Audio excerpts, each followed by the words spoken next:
आप सभी को गणतंत्र दिवस की हार्दिक शुभकामनाएं।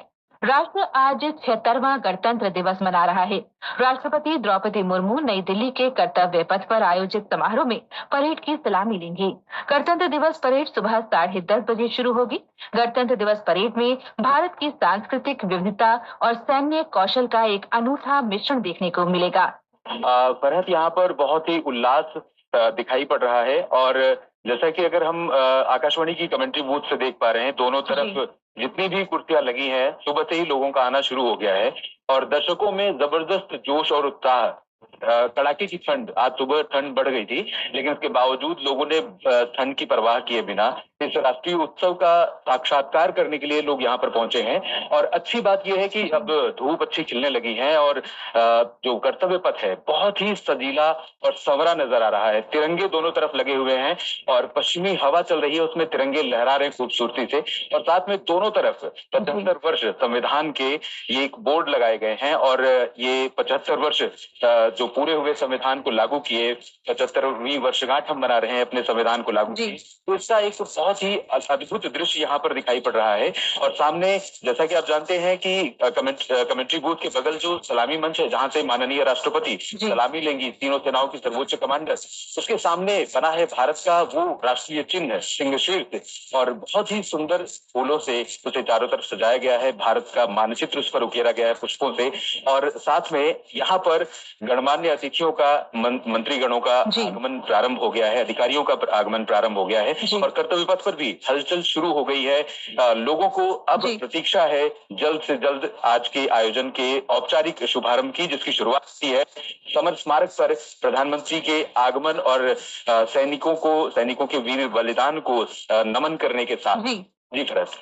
जी, बहुत बहुत धन्यवाद देवेंद्र जानकारी देने के लिए। प्रधानमंत्री नरेंद्र मोदी ने गणतंत्र दिवस पर देशवासियों को शुभकामनाएं दी हैं। एक सोशल मीडिया पोस्ट में प्रधानमंत्री ने कहा कि गौरवशाली गणतंत्र के 75 वर्ष पूरे हो गए हैं। वे उन सभी महान महिलाओं और पुरुषों के प्रति सम्मान व्यक्त करते हैं जिन्होंने संविधान की संरचना में महान भूमिका निभाई।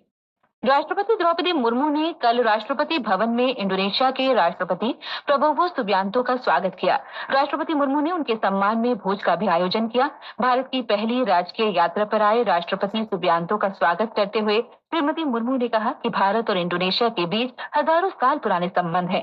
राष्ट्रपति ने गणतंत्र दिवस समारोह में मुख्य अतिथि के रूप में शामिल होने का निमंत्रण स्वीकार करने के लिए श्री सुबियांतो का आभार व्यक्त किया। राष्ट्रपति द्रौपदी मुर्मू ने 76वें गणतंत्र दिवस की पूर्व संध्या पर भारतीय तटरक्षक कर्मियों को राष्ट्रपति तटरक्षक पदक और तटरक्षक पदक स्वीकृत किए हैं। ये पुरस्कार तटरक्षकों की अदम्य साहस, कर्तव्य परायणता, समर्पण और उनकी सराहनीय सेवा को मान्यता देते हैं। राष्ट्रपति द्रौपदी मुर्मू ने 76वें गणतंत्र दिवस की पूर्व संध्या पर 93 वीरता पुरस्कारों की घोषणा की है। इनमें सशस्त्र बलों और केंद्रीय सशस्त्र पुलिस बलों के कर्मी हैं, जिनमें 11 को मरणोपरांत सम्मानित किया जा रहा है। राष्ट्रपति ने सशस्त्र बलों और अन्य कर्मियों को 305 रक्षा अलंकरण से सम्मानित करने को भी स्वीकृति दी। लोकसभा अध्यक्ष ओम बिरला ने इस अवसर पर देशवासियों को शुभकामनाएं दी हैं। श्री बिरला ने अपने संदेश में कहा कि 75 वर्षों की गौरवशाली यात्रा में भारत और अधिक सशक्त तथा समृद्ध हुआ है। दिल्ली मेट्रो ने समारोह को देखते हुए कर्तव्य पथ पर पहुंचने वाले लोगों की सुविधा के लिए मेट्रो सेवाएं आज सुबह 3 बजे से शुरू कर दी है।